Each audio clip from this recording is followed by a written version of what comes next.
Nima uchun aynan varikatsiyalik kasalligi haqida video darslik tayyorlashga qaror qildim? Birinchidan, bu kasallik erkaklar orasida ko'p uchraydi. 20-25% statistika bo'yicha, bu degani har 4-5 ta erkakdan bittasida kuzatiladi.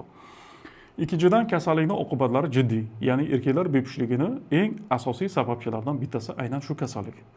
Uchinchidan, bu kasallikka noto'g'ri tashxis qo'yish, noto'g'ri diagnoz qo'yish holatlari O'zbekistonda ko'p kuzatiladi. Urolog mutaxassislar tomonidan, uzuvchi vrachlar tomonidan. Menga har kuni 10 ta, 15 ta odam keladi, operatsiya qilib bering deb klinikamga.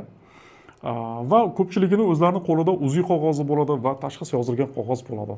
Va men qayta ko'rikdan o'tkazganimda juda ko'pchiligida noto'g'ri tashxis qo'yilganligini aniqlaymiz. Ya'ni kasallikni birinchi darajasida bergan bemorlarda ba'zi holatlarda kasallik yo'q bo'lib chiqadi, ba'zi holatlarda birinchi darajasi emas, ikkinchi darajasi bo'lib chiqadi, ba'zi holatlarda bir tomonlamada bergan bo'lsa, ikki tomonlama bo'lib chiqadi. Noto'g'ri tashxis qo'yish holatlari ko'p kuzatiladi O'zbekistonda. Va to'rtinchidan, bu kasallikni operatsiya qilish kerak bo'lgan holatlar bor, operatsiya qilmasa ham bo'ladigan holatlar bor. Aynan mana shu holatlarda O'zbekistonda noto'g'ri yondashuv kuzatiladi. Vrachlar bu holatlarni qachon operatsiya qilish kerakligini bilmagani uchunmi yoki bo'lmasam pul olish maqsadida operatsiya qilish kerak bo'lmagan holatda ham operatsiya qilish holati ko'p kuzatiladi. Va beshinchidan, aynan shu operatsiyadan keyin juda ko'p asorat kuzatiladi. Ya'ni operatsiyani noto'g'ri qilish oqibatida urug'ning foizini tushib ketish holatlari ba'zi bemorlarda tuxumini shishib ketishi, ba'zi bemorlarda og'riq, ba'zi bemorlarda qaytalanib qolish kasallikni va shunga o'xshash ko'plab asoratlar kuzatilganligi uchun aynan shu kasallik haqida vrach ekspert sifatida, mutaxassis sifatida video darslik tayyorlashga qaror qildim. Nimaga men o'zimni vrach ekspert deyapman? Sababi birinchidan, men urolog, androlog mutaxassislik magistrlik darajasiga egaman. Ya'ni qanaqadir 1 oylik, 2 oylik andrologiya kurslarini o'qib turib, androlog bo'lmaganman. Oxirgi paytlar bunaqa soxta mutaxassislar O'zbekistonda juda ko'payib ketgan, ayniqsa xususiy klinikalarga boradigan bo'lsanglar, aynan shu vrach, androlog, urolog mutaxassislik magistrlik diplomini so'rashni unutmanglar. Shunaqa mutaxassislar juda ko'payib ketgan. Ko'pchilik Instagramda ham bor. Soxta mutaxassis deyiladi bunaqalarni. Ikkinchidan, men aynan varikatsiyalik kasalligi bilan 30 mingdan ortiq bemorda ko'rikdan o'tkazganman va 30 mingdan ortiq bemorni konsultatsiya qilganman. Va 10 mingdan ortiq mikroxirurgik usulda operatsiya bajarganman muvaffaqiyatli ravishda va birorta holatda ham operatsiyamdan keyin qanaqadir asoratlar kuzatilmagan.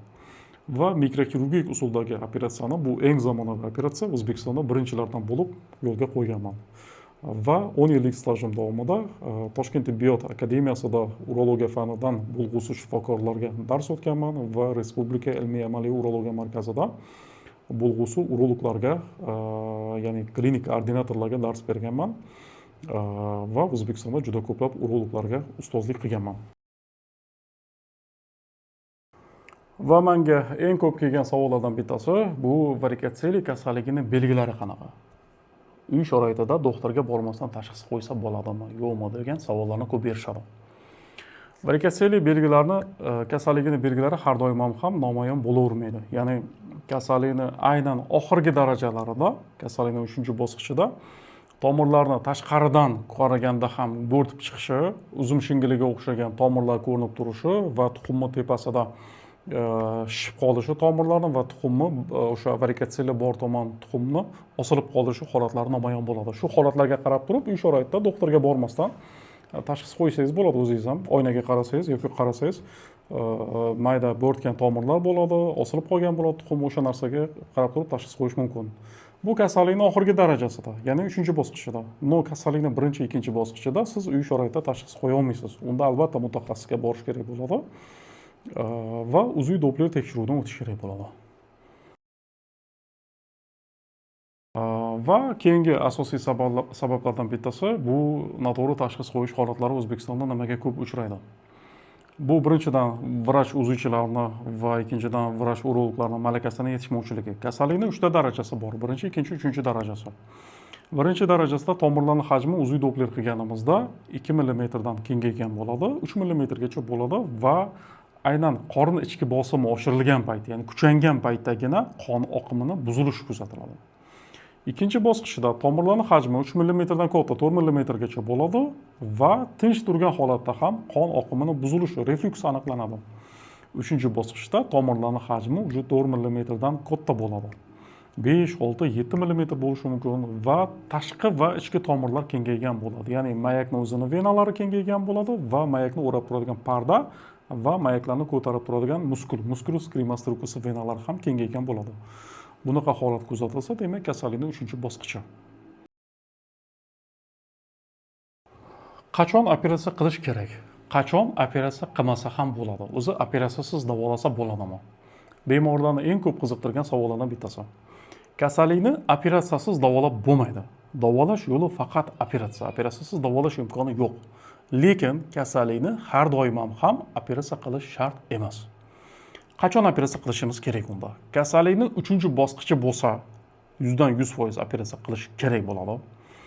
Agarda kasallikning 1-bosqichi bo'lsa yoki 2-bosqichi bo'lsa, unda asorati bor yo'qligiga qaraymiz. Ya'ni tuxumlarning hajmi kichrayishi, gipoplaziya bor bo'lsa bemorlarda, jinsiy zaiflik holati kuzatilayotgan bo'lsa, aynan varikatsiyali sababli va urug'ning foizi pastga tushib ketgan bo'lsa va UZI Doppler qilganimizda bez nagruska, ya'ni tinch turgan holatda ham qon oqimi buzilgan bo'lsa, shunaqa holatlardagina operatsiya qilish kerak. Agarda kasallikning 1-2 bosqichi bo'lsa, qon oqimi buzilmagan bo'lsa, UZI Doppler qilganimizda, urug'ni foizi, soni, morfologiyasi yaxshi chiqsa hammasi va bemorlarda og'riq yo'q bo'lsa, jinsiy zaiflik yo'q bo'lsa, unda operatsiya qilishga hojat yo'q. Demak, boya aytganimdek, ikkita holat. Demak, kasallikning 3-darajasi operatsiya qilish kerak. 1-2 darajasi bo'lsa, yuqorida sanagan asoratlarim bor bo'lsagina operatsiya qildiringlar. Xo'p, agar sizda operatsiya qilish zarurati bor bo'lsa, ya'ni UZI Dopplerdan o'tdingiz, vrach ko'rigidan o'tdingiz va kasallikning 3-bosqichi sizda yoki bo'lmasam 1-2 bosqichi, lekin asoratlari bor. Demak, operatsiya qilish kerak. Unaqa holatda bemorlarni boshini qotiradigan savollardan bittasi bu qaysi usulda operatsiya qildirgan ma'qul? Qaysi klinikada kimga operatsiya qildirish kerak? Qaysi usulda operatsiya qildirsa yaxshi, samarali, asoratlari kam va xavfsiz va qaysi usulda operatsiya qildirsa asoratlari ko'p, zararli. Urologlarga borsanglar, har kim o'zini operatsiya usulini maqtaydi, har kim o'zini maqtaydi.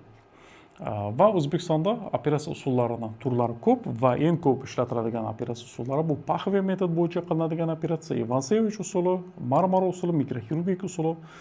Men shu usullarni qaysi biri qanaqa bajarilishi, qaysi birining qanaqa kamchiligi bor, qaysi birining qanaqa afzallik tomonlari bor, shular haqida qisqacha tushuntirib beraman va qayerda, kimga, qaysi usulda operatsiya qildirishni o'zingizlar xulosa qilasizlar bu videodan keyin. Demak, men O'zbekistonda eng ko'p qilinadigan ikkita operatsiya usulini solishtirib beraman sizlar bilan. Oddiy operatsiya usuli va mikroxirurgik Marmara usulini. Demak, birinchi oddiy operatsiya usuli, Ivansevich usuli, bu kindik yon sohasidan kesma orqali bajariladi va kesmaning hajmi taxminan 5-6 sm bo'ladi. Ikkinchi usul, demak, mikroxirurgik Marmara usuli, demak, bu qovuq pastki sohasidan polovchilarning yon sohasidan bajariladi va kesma hajmi 1 sm bo'ladi. Bunisida oddiy usulda 5-6 sm, mikroxirurgik usulda 1 sm.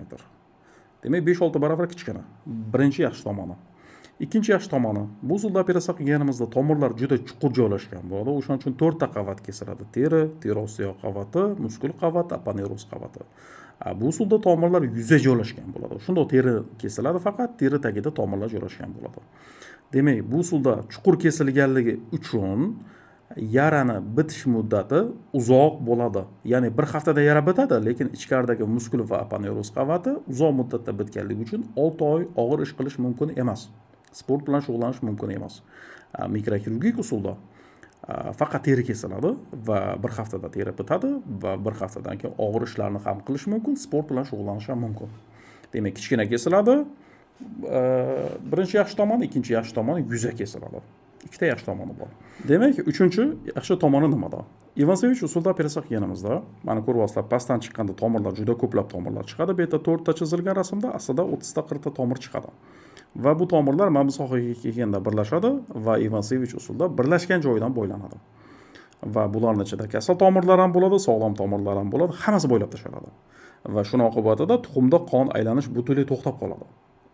Va shuning oqibatida tuxum oziqlana olmaydi, kislorod kelmaydi, qon kelmaydi, oziqa kelmaydi va tuxumni hajmi kichrayib, urug'ning foizi tushadi.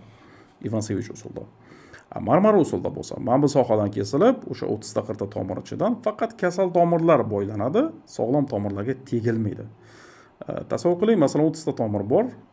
Ko'pchilik bemorlarda 3 ta, 4 ta, maksimum 5 ta tomir zararlangan bo'ladi. O'sha 5 ta zararlangan tomir bo'ylanadi, qolgan 25 ta tomirga tegilmaydi. Va qolgan tomirlarda qon aylanishi davom etganligi sababli, demak, urug'ning foizi tushmaydi, naborot ko'tarilib ketadi. Demak, uchinchi yaxshi tomoni tuxumga zarar yetmaydi.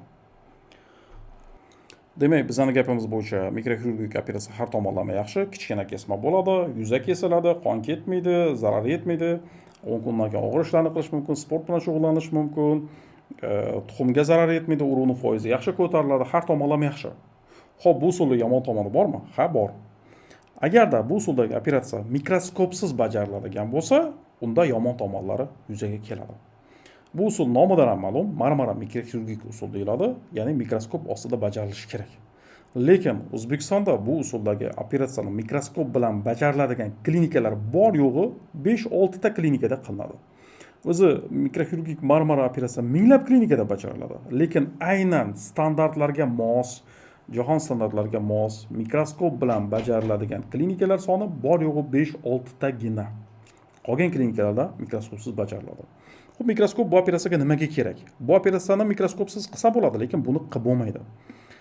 Sababi bu yerda 30 ta 40 ta mayda tomirlar bor, vena tomirlari. 30 ta 40 ta arteriya tomirlari bor, ya'ni tuxumga qon olib keladigan tomirlar. Nerv tolalari bo'ladi, yuzlab limfa tomirlari bo'ladi, urug' yo'llari bo'ladi. Ya'ni bu yerda juda ko'plab, yuzlab tomirlar bo'ladi o'sha hisobda.